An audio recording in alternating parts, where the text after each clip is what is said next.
warahmatullahi wabarakatuh. Alhamdulillah. Baru kali ini ada seminar yang dikritik terus sama pemateri itu pendampingnya. Mestinya pembandingnya. Tapi luar biasa para milenial semuanya, Masya Allah, terlihat wajah-wajah surga di majelis ini. Walaupun toh yang hadir tidak semuanya milenial, ada post milenial juga di sini. Ada yang Gus dan juga ada yang Kiai. Kalau Gus biasanya kan masih bisa tolah-toleh, kalau Kiai harus fokus.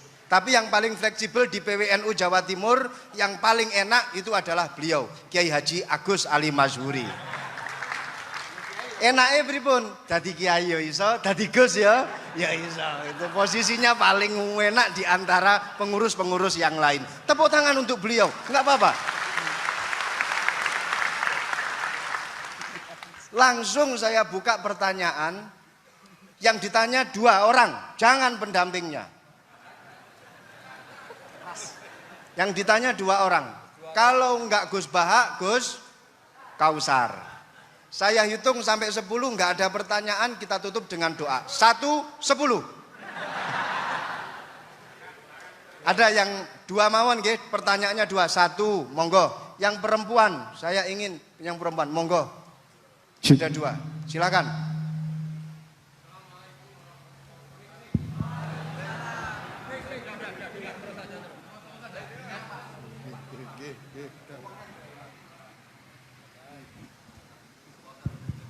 Bismillahirrahmanirrahim. Assalamualaikum warahmatullahi wabarakatuh.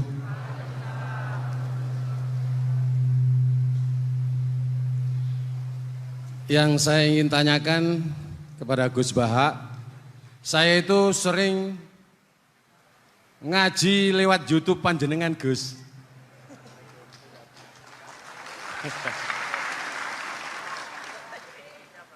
Insya Allah ilmu saya tambah walaupun tidak banyak. Yang saya tanyakan, nopo ilmu kula niki barokah? Yang pertama, karena saya ngaji lewat YouTube panjenengan, saya tidak izin. Untuk itu hari ini saya izin panjenengan, mudah-mudahan ilmu ingkang saya dapat dari panjenengan niku saged barokah niku Gus. Terima kasih. Wassalamualaikum warahmatullahi wabarakatuh. Waalaikumsalam warahmatullahi wabarakatuh. Langsung mawon Gus nggih, yang satunya dulu. Siapa aja? Oh gitu. Monggo Gus. Itu tetap barokah dan kebaikan itu mah nggak perlu minta izin. Kalau kebaikan minta izin jadi repot. Jadi kalau dalam kitab fikih disebut iktifaan bil idzni syar'i, karena syara akan selalu memberi izin sama kebaikan. Itu udah hanya masalah YouTube sampean. Tadi melihat wajah Gus Ali ibadah, pamit dulu. Nanti kalau ada orang alim lewat mau lihat juga pamit dulu. Lama-lama mau baca sholawat, ya Rasulullah pamit dulu mau baca sholawat. Jadi semua kebaikan itu cukup iktifaan bil idzni syar'i. Ya jelas ini ya. Oke, terima kasih. Jangan lupa pulsane tuku dhewe lek ndelok YouTube. Wifi-nya juga jangan nyolong. Harus passwordnya izin kepada yang punya wifi. Baru nanti 100% barokah. Mbak yang belakang bisa berdiri. Yang mau tanya tadi. Ya, silakan. Bismillahirrahmanirrahim. Assalamualaikum warahmatullahi wabarakatuh. Mohon izin Yai Gus, saya di sini mau tanya, selain sebagai pelajar santri, saya juga sebagai seorang mahasiswi di salah satu universitas di Surabaya.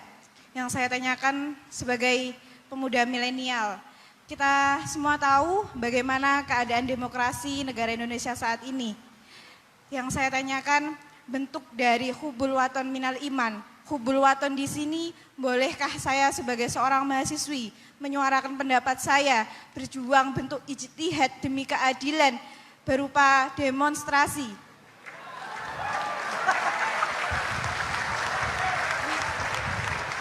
Ngapunten. Yang saya tanyakan di sini bagaimana menurut Gus, apakah saya melakukan demonstrasi ini sudah baik atau sangat baik atau mungkin perlu dikaji kembali. Terima kasih. Wassalamualaikum warahmatullahi wabarakatuh. Hubungan antara demonstrasi dan hubbul wadon minal iman.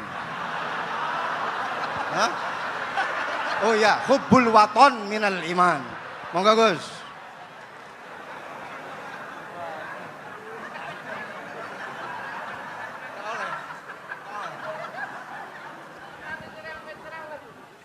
Ini benar-benar ahli. Begini kan, demonstrasi itu kan makna pokoknya itu kan apa? Memperlihatkan. Makanya demonstrasi kekuatan maknanya ya show ya, memperlihatkan satu apa? Kekuatan. Sehingga kalau dalam Islam itu ya fleksibel, asal itu tidak merugikan orang lain, tidak anarkis, tidak mandorot bagi kelompok lain tentu boleh. Bahkan kalau tidak apa? Menyuarakan suara kita tentu dengan cara-cara yang tetap islami ya. Itu malah kita disalahkan karena berarti tidak ikut bertanggung jawab terhadap proses bernegara. Tapi tentu disuarakan secara konstitusional dan secara baik. Kemarin pas demo di Jogja yang ramai itu masalah rancangan KUHP itu rektor UI juga ketemu saya pamit, Gus mau demo aja. Ya tapi yang baik dan sopan kata saya. Karena begini ya. Di Quran itu ada ayat walau la dafu hinna safa'atuhum bi ba'dil fasadatil ard. Jadi kekuatan manapun itu harus dikontrol. Tentu kontrol itu macam-macam. Tapi tentu saya ulang lagi, jangan anarkis, jangan melakukan sesuatu yang kontraproduktif. Jadi menurut saya pernah ditanya, Gus kalau pemerintah itu didukung 90% rakyatnya bagus enggak? Ya bagus, berarti presidennya hebat, didukung mayoritas rakyat. Kalau hanya 55 ya bagus. Presidennya biar tahu, biar hati-hati karena dipilih separuh lebih sedikit gitu. Lah kok bagus semua? Ya emang harapan kita sama Allah semuanya baik semua kata saya gitu. Jadi susahnya apa sih kita melihat sesuatu itu asal agama ini kan gampang, asal tidak maksiat itu baik. Asal tidak maksiat itu baik. Ma khuyyira Rasulullah baina amrayni lakhtara aisarahuma malam yakun isman. Jadi demo itu bukan, nah kalau demo yang diharamkan sebagian fatwanya ulama tentu yang maknanya yang anarkis. Kalau yang dihalalkan tentu maknanya yang tertib. Itu biasa dalam hukum fikih. Rasulullah ngendikan A, mahmalnya seperti ini. Rasulullah ngendikan B, mahmalnya seperti ini. Karena kadang ngendikane Nabi cara zahir itu berlawanan. Misalnya Nabi ditanya, amal paling baik apa ya Rasulullah? Nyaur utang gitu. Karena biasa yang ngemplang mungkin yang tanya itu tukang. Tapi kadang Nabi jawab birrul walidain. Kadang jawab as-sholat li awwali waktiha. Karena penanyanya ini beda. Gimana? Takut nggak tahu sholat. Ya, takut nggak tahu sholat kata beliau. Kan gitu. Jadi ini penting saya utarakan karena zaman Nabi itu ya biasa Nabi misalnya ngendikan sesuatu itu. Terus ada juga sahabat yang memperlihatkan pendapatnya, tapi tidak niat bantah. Masyhur itu dalam tarikh. Saya beri contoh yang masyhur itu. Nabi pernah sholat duhur itu 2 rakaat. Sebagian riwayat mengatakan asar, tapi yang lebih kuat itu duhur. Setelah 2 rakaat Nabi sholat, itu akabirus sahabat papan atas itu tidak ada yang ngentikan karena mereka sopan semua, tahu etika. Setelah Nabi pulang sudah dekat pintu, ada sahabat yang berdiri. Ya Rasulullah, aku siroti sholatu amnasita. Ini sholat model kosor, apa engkau lupa?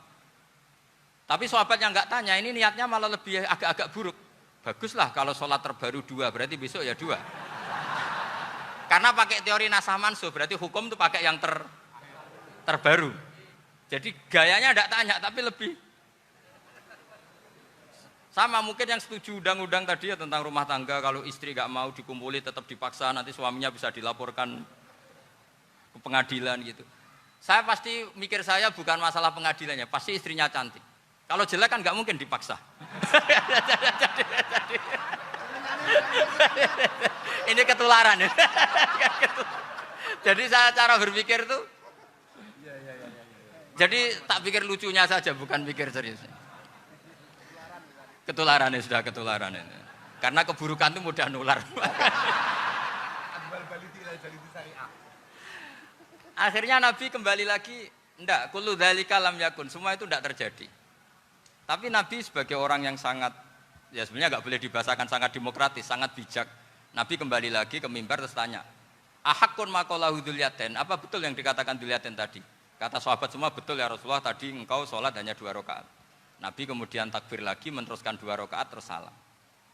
Artinya kalau demonstrasi itu dengan makna mengutarakan pendapat dengan cara yang dijamin konstitusi, ya itu kan normal-normal saja, nggak ada masalah. Saya pernah dereno bapak, itu ada pertanyaan yang benar-benar mengusik saya.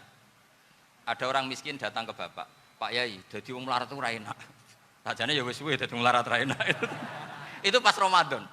Kenapa kata bapak? Bapak saya itu teman akrabnya Gus Ali, senengannya ya guyon, mau meninggal aja masih guyon. Bapak itu guyon terus. Kenapa aja? Sudah puasa nggak makan, buruh orang macul itu kan berat. Mau istirahat nggak boleh karena buruh orang. Enak jadi wong sugih puasa diam di rumah gini-gini terus. Terus kata bapak saya gini, enak wong melarat. Jadi wong sugih nak puasa berat. Kok sakit ya?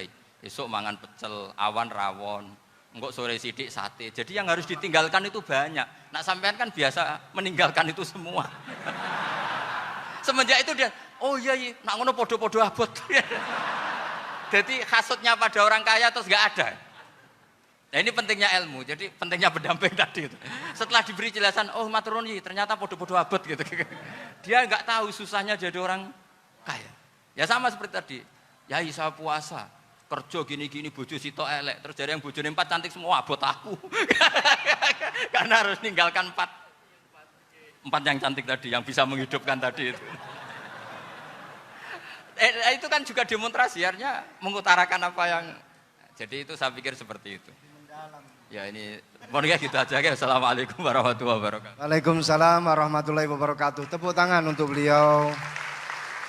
Kita doakan semoga beliau sehat walafiat, panjang umur, jembar rezeki, jembar urip, jembar awak, tambah rezeki, tambah bojo. Doa dari Kiai Agus Salim Masyuri. Saya serahkan kepada Gus Salam. Gus, ini mau dilanjut? Enggak usah khawatir, jenengan enggak akan dihisab. Iya, ini dilanjut atau sudah off sampai di sini? Sambun? Sambun? Lanjut? Gus Bah, ada acara pesawat jam berapa nanti, Gus? Pripun Yai? Doa mawon. Sampun nggih. Monggo saya serahkan kepada